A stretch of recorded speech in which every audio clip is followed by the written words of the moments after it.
Tonight on The Real Hustle, Alex, Jess and Paul are back for a brand new series of cons and scams. Fame costs, and we reveal how this lot paid a high price at a bogus audition. Imagine all your personal possessions gone. We uncover how checking in can clean you out. I'm not really that gullible of a person, to be honest with you. I normally catch on to things really quick, but had me this time, definitely. And it's daylight robbery for this man. Oh, right off, 200 quid, that's a good couple of days' money, do you know what I mean? This is The Real Hustle.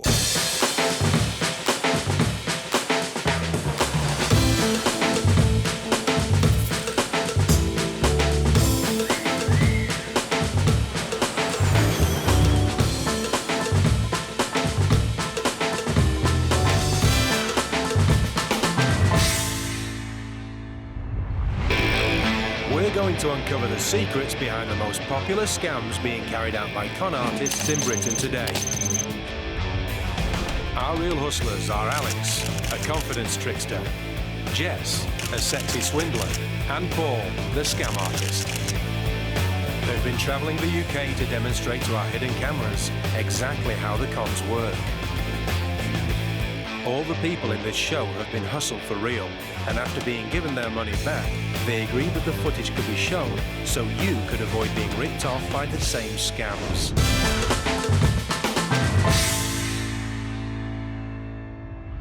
How would you like a top games console for less than half the price? Well, there's nothing like a good bargain, but this is nothing like a good bargain. Paul has come to this pub with one intention: to con the locals. He's planning a scam that's too good to pass up.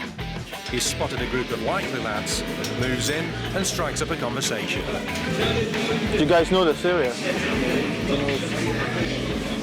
Seems a little dodgy. Whilst Paul is busy making friends with the marks, back in the den, Alex is dressing up. He's going to be playing the role of Paul's friend, a dodgy shop assistant from a local computer store.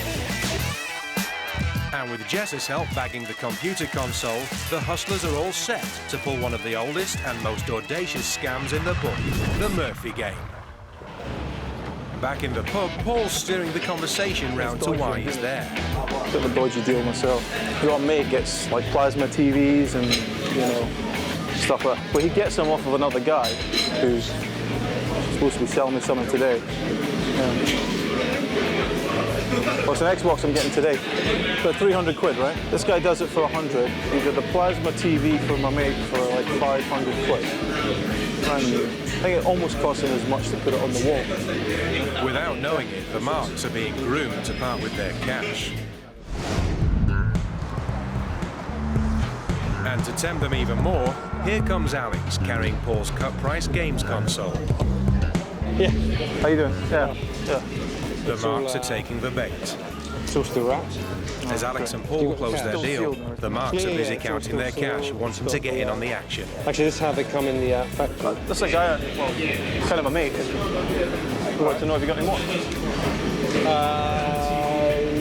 You're looking to buy something? But before they buy, the marks want to check out the goods. Is that the uncle? This is with everything, isn't it? All the wide. Yeah, it's the HD drive and everything. Now listen, the deal, I've got another 4 of these. Result, the marks think the deal's so good, they want two. I want to be funny, but you got cash on this, yeah? They even flash the cash. That's £200 for 2 consoles. All they have to do now is accompany Alex to a store around the corner and pick them up. I'll pop in, get them, come out and... All right. How long is it going to be? 5 minutes. All right. 5 minutes.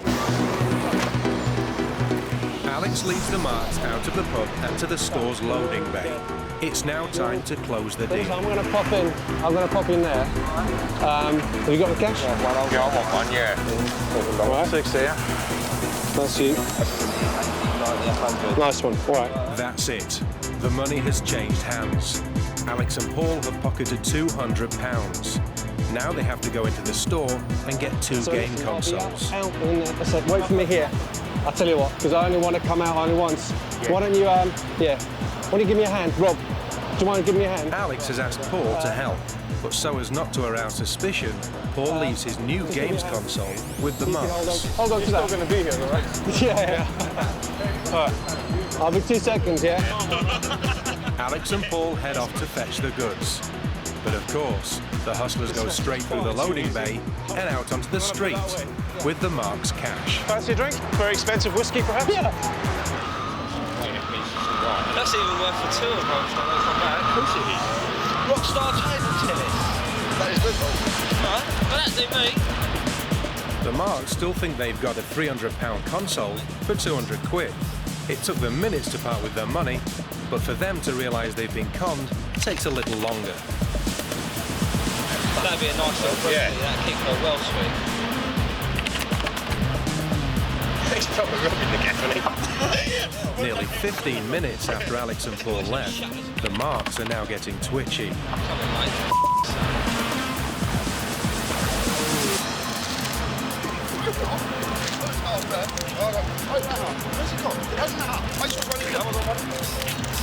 Is it heavy? What's that? It's in there? Yeah, it's in there. Right there, nothing in there. Ah, mate, I ain't having this, bruv, I'm telling you that. But there's no console. They've spent 200 quid on blank A4 paper, and they're not happy about it. I ain't having that, Cole. I ain't having that. It's no use chasing after the hustlers now. By this time, they're long gone. Yeah, I was sitting in the pub, a fella's come in, he's bought a drink, gone, oh yeah, I'm meeting a bloke with some cheap Xboxes, so I thought, all right, fair dues then, and we started talking. What's an Xbox I'm getting today? So 300 quid, right? This guy does it for 100. I said, I'll have a couple. So he's pulled us out the pub, walked around the corner, he said, look, this is the store I work in. I thought, lovely, it's a store, so it's going to be half legit. So I thought it was all good, so I've given 200 quid basically for 2 computers, and look, they've took paper out there. They're getting a bit rolling, so he's opened the box up. Obviously, see what's going on. Ah, mate, I ain't having this, bruv, I'm telling you now. I'm right off, 200 quid, that's a good couple of days' money. If someone's offering you something for this heavily discounted price, it's either because it's stolen, and if you then buy it from them, you're committing an offence of handling stolen goods, or if it's not stolen, it's faulty, it's damaged, or more often than not, it's an empty box with some rocks or bottles of water in. You know, the other thing about this particular scam is that, remember, bargains rarely come looking for you unless there's a catch. Everyone's used to using their credit cards nowadays, but hustlers are still experts at catching their victims off guard. If you're not careful, you can end up paying a much higher price than intended. And if you use your card to splash out in a top London hotel, watch out for hustlers who fancy getting their hands on your credit card details. This is the front desk scam. I want those credit cards to have nice big allowances on them. So just remember, text me the name and the room number. Okay. Right. See you later. Good luck. As Jess goes into the hotel, Alex takes up position outside, ready for her signal. Hi, do you mind if I just sit down and wait for my friend? That's fine, sure, go on. Cheers. Claiming she's here to meet a friend, Jess takes a seat in the lobby within earshot of the reception desk. Outside, Alex kills time, and it's not long until a couple arrive to book in. Jess has her target. As the couple check their reservation, Jess continues to wait for her friend. But in reality, he's eavesdropping every word. If I could just take a swipe of your credit card. They don't reveal their credit card number out loud, but the receptionist does confirm their name. Thank you, Mr. Noof. And their room number. Mr. Noof, your room number is 209. That's all Jess Elevator needs. is just here, so if you take a second floor, and it's just going to be on your right. Time for the next stage. As the guests head to their room, Jess approaches the reception desk. I'll be waiting here all day by the looks of it. Would you be able to book me a taxi for Bond Street, please? Sure, no problem. Okay, Is if it I now? just go through there. Is that okay? Yeah, as soon as possible. Sure. That's great, thank you. As the receptionist calls a taxi, Jess goes into the lounge where she texts the name and the room number to Alex. This is his cue. He puts on his fake taxi driver ID and heads into the hotel for the final phase of the con. We've got a cab for Bond Street. Yeah? Do you want if I use your phone? I've got my mobile's just tired. I just need to let them know that I've got a passenger on board. Just want to let the miss know that the car's. Oh, thanks very much, love. Cheers. Yeah. Jess's ruse of asking the receptionist to call a taxi has worked. and she leaves her post to find Jess. Just to let you know that the car is waiting for you. Oh, thank you. Listen, I booked it to go to Bond Street, but I'm Now a little she's bit got the confused. receptionist Where away is from the front Selfridges? Is desk. that on Bond Jess Street? has to keep her talking so that Alex is left alone to check a few details with the new guests in room 209. Hello? Oh, hello there. This is Ian calling from the front desk. Yeah, we seem to have a little bit of a problem when we swiped your card. I think our machine's playing up. I have problems with the chip on that card. Oh, it could be that then. Yeah. It was asking me to enter it manually, so do you have your card with you? Yeah, I've got it here. Brilliant. What is it you need? If I could just have the long number running. Okay, so... Whilst the Mark is happily handing over all his card details, Jess must keep the receptionist talking in the lounge,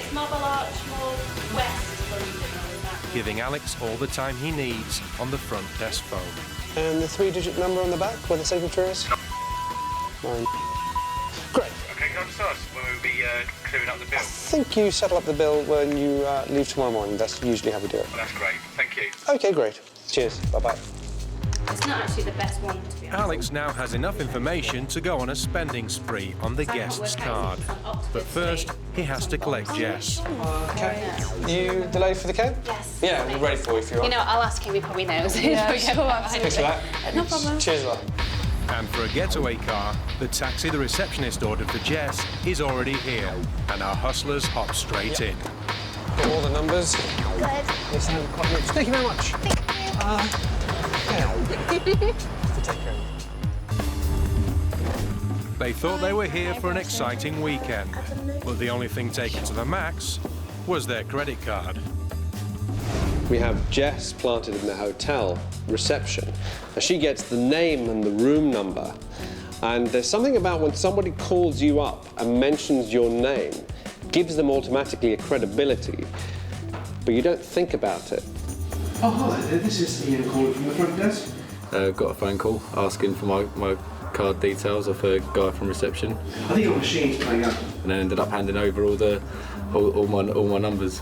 And the 3-digit number on the back where the signature is? Yeah, just gave all the card details, gave all the numbers, and gave the security number on the back as well. Now that's the kind of thing that a hustler will make the most of. If they have a little bit of information, they'll try and take that to the next level and get all of your personal details. So whenever anybody calls you and asks for personal information like credit card details or national insurance numbers, or in fact anything that you wouldn't want a con man to know, refuse to give it to them. I'm not really that gullible of a person, to be honest with you. I normally catch on to things really quick, but had me this time, definitely. Never hand out any information that you don't want someone like us to know.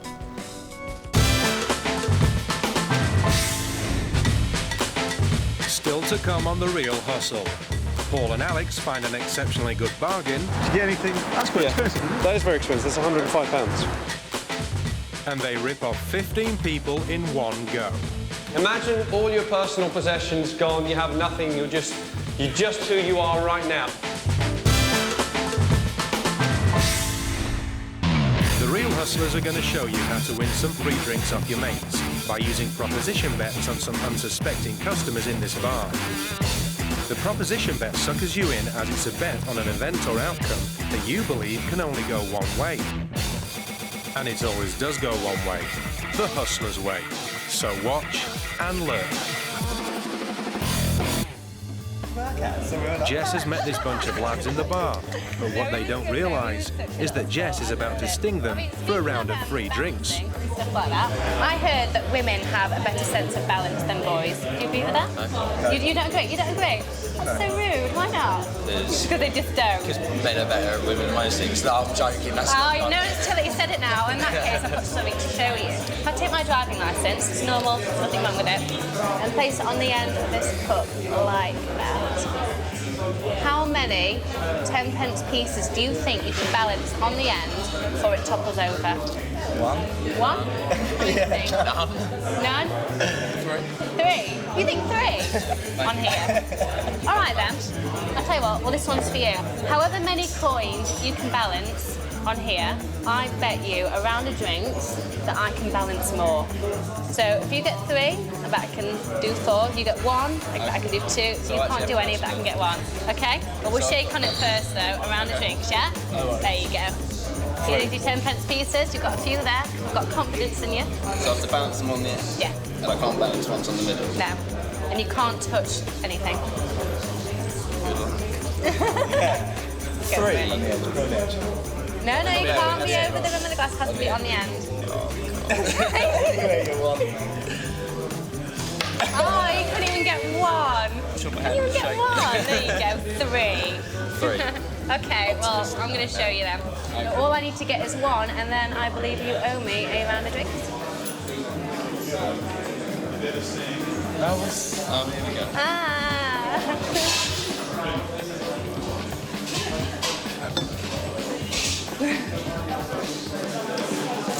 One, 2,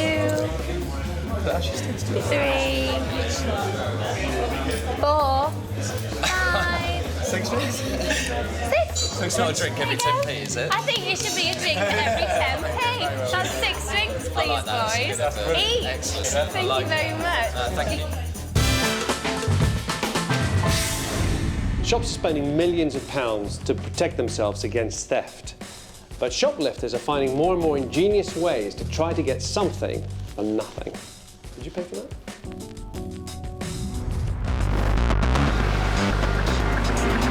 It's sales time. Prices have been slashed and then cut again. But they're still too expensive for our hustlers. They're after the best bargain they can get. Absolutely free. But watchful security staff are on the lookout for shoplifters who will be prosecuted. This next scam is one that's becoming increasingly common on the high street. It's known as the White House scam. Hurry up, will you? Yeah, hold on. So how are the hustlers going to get away with this one? Leaving Paul outside, Alex starts off casually browsing the shelves of the busy department store. Getting into character, he pretends to call his imaginary wife to make sure he's buying the right things. $69.99? Yeah? So I get them? As Alex won't be paying, he goes straight for the most expensive items he can find. Can I get these and some pots? Nearly £70 for a set of top-quality kitchen knives, but his wife wants more. Casserole. Okay. I'll call you back. And that's over £100 for a casserole dish. Completely satisfied with this purchase, he heads to the till. It's £164.49. Okay. The bill comes to £164.49. Alex pays in cash. So far, it's all completely above board. He's paid for everything. Outside the store, Alex shows Paul his lovely new kitchenware. Okay. Did you get anything? That's quite expensive. That is very expensive. That's £105. And the set of knives for £69.99. They're everywhere. Okay. So they're by the till, and that's just behind the till. You'll see them. Paul knows what he's bought and where it is, so he heads back into the store while Alex hides the loot in the boot. With Alex still outside, Paul collects exactly the same expensive items, but unlike his fellow hustler, he doesn't even try to pay for them. Out of sight of any security guards, he finds a half-empty shelf and stashes them where Alex can find them easily. Still nothing illegal. But now Alex returns to complete the con. He collects the goods and heads back to the same cashier with bad news from his imaginary wife. Sorry, I just went outside. My wife has gone to Argos and bought everything. Yeah? So I need to get a refund. No problem. I've got the receipt in my pocket. Let me just... Thank you. Sorry about that. It's miscommunication. There it is. With his made-up spouse providing the perfect excuse for a refund, Alex produces the receipt from his purchase a few minutes ago. The cashier suspects nothing and refunds his £164. And because he paid with cash, if the store spot the theft at a later date, the hustler is completely untraceable. Bye-bye. The boys have bagged themselves over £100 worth of goods for absolutely nothing. It's the perfect money-back guarantee. That was actually quite easy. We return to the store to reveal the illegal stock-taking that's been going on under their very noses. Stolen them. How did he do that? It was very believable because he was really down to earth, and I saw him on the phone earlier on, and I overheard him a little bit, thought he was talking to his wife. They came back saying that their wife was in Argos and that she just bought everything else there, so we'd like a refund. But arguably it's a very difficult one because it's a valid receipt, the goods are in perfect condition, so arguably there's no reason not to offer a refund. You can't really do anything if he's got a receipt. You can't call a customer a liar. You can never tell who's going to pull a scam like this. People are always looking for ways to beat security. This particular scam came to public attention when a White House aide in the US was caught doing something just like this. In order to protect themselves, stores have to take measures. For example, whenever something is sold, they can mark or stamp it so they know that when it's returned to the store, that mark or stamp tells you that it was purchased. But you always have to keep your eyes open for new ideas. This scam actually happened to some friends of ours, so we thought we'd try it out for ourselves and see how far we can push it. Nowadays, everybody expects their 15 minutes of fame, and for the hustlers this is a perfect opportunity to exploit the fact that everyone wants to be on TV. First, Paul puts out an internet advertisement for an audition for a music video, asking people to turn up to an open casting. No dance experience required. One size fits all. They also need a change of costume for the marks. In this case, boiler suits. So they'll put their clothes in the bag and put the boiler suit on. Are you just going to have to little do? Finally, Alex has to get into character as Gavin, the video director of a top female pop artist. This is the boiler suit blag. Alex and Paul are in Covent Garden, loading the boiler suits from the van. They booked out this studio for the day, on the pretense of holding auditions for an unnamed superstar's music video. Perfect. But the only moves they'll be pulling are fast ones. Okay, well, let's go. Let's go. In his role as Gavin, the music video director, Alex will be helping the wannabes find their inner dancing skills, helped by a loyal assistant, Maurice, aka Paul. Everything is in place, including our cameras, which are rigged to catch the action. As Alex makes sure that his hat is at a suitably jaunty angle, the hopefuls start arriving for the audition. Hi there, come in. Hi, come in. Hi. My name's Gavin. It's Maurice as well. You've met earlier. And what we're going to do today is we're doing a test for a pop video. And I can't tell you who the artist is at the moment, all right? So, but you might be able to guess. Now, the piece is all about individuality. So, as you're dressed now, it says a lot about yourselves, and it says a lot about, you know, how you would move. So, what we're going to try and do is we're going to try and get you all to dumb down. So, we're going to get you all to wear one same thing. So, do you want to? All right, guys, come with me. Do the music. Bring your bags. Bring your. Yeah. Can you please bring all your bags and all your stuff, because I'm going to use the room to shoot in, and I might use some mirror shots and stuff. To comply with the director's wishes, all clothes and personal items, such as wallets, watches and mobile phones, must be left in the changing room. What we have is we have a bag for your clothes. Put your clothes in there so you keep it separate from everyone else's. We've done this before. We know how to make it easy for you, okay? You have a boiler suit, which is one of these paper zip-up boiler suits. I don't think that's what they're using on the day, but it's to get the idea on video. Make sure you use these because we have had mix-ups in the past. I have the only key to this place, so all your stuff will be secure. If you want to come back during the next hour or so for any reason, you come and see me, okay? I'll be very close. 5 minutes. Our video stars get changed into the hustlers' boiler suits. Okay, good luck, everybody. Follow me. Having separated the marks from their possessions, Alex has to keep them as busy as possible. Excellent. Okay, I didn't realise theirs was so see-through. I promise you it wasn't mine. No, can you get some water bottles for everybody? Yeah? Okay, guys, so I'll tell you what, the one thing I want to try and do first is to let's all loosen up just a little bit. As the marks loosen up, Paul slips back into the changing room. Imagine all your personal possessions gone, you have nothing, you're just who you are right now. In a few minutes, they won't have to imagine. It'll be a reality. Paul's helping himself to the contents of the clothes rails. Side to side. Okay. I don't want you all walking the same direction like sheep. In the corner, empty yourself of everything and just listen to the track. So I'm going to turn it up a little bit.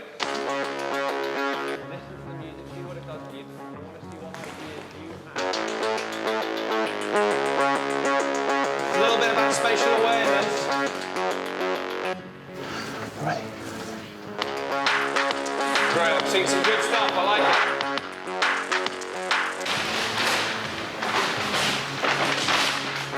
Let your heads go. Whilst Alex workshops with the group, Paul has bagged up all their belongings. Now he must give Alex a plausible excuse to leave the dance studio without arousing suspicion.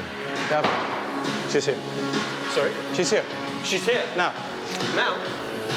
I thought she was in LA doing a gig. Okay.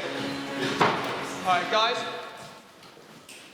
So, I know we're drastically underprepared. We've got some good stuff on tape. She's kicking off. Okay, I'm coming. We might have to show somebody some of the things. What I'm going to do is I'm going to put the track on one more time. So I'm going to be back in 2 seconds. The arrival of the mysterious she means Gavin, the director, has to go. Leaving the marks to practice their moves, Alex and Paul make a sharp exit with all their stuff.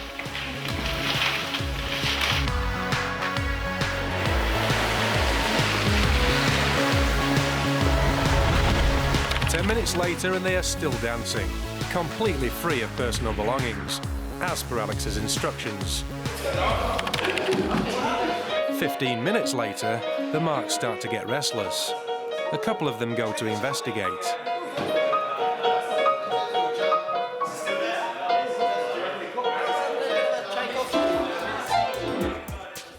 They realise they've been hustled.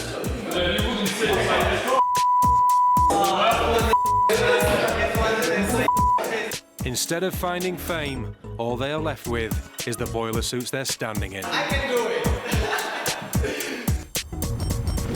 What was quite amazing is that even though there was just 15 people, and yes, all their clothes that we took and everything, but everybody had a mobile phone. There were quite a few MP3 players. Imagine all your personal possessions gone, you have nothing, you're just who you are right now. There was games consoles, there was a lot of credit cards, quite a lot of cash. So, I mean, if you put the clothes aside, just the technological stuff and the cash and the wallets was quite several £1,000s worth of stuff. I think the important lesson is that if you're going somewhere and you don't know what the protection is going to be, take only what you need, so that if you do lose everything, all you lose are some clothes.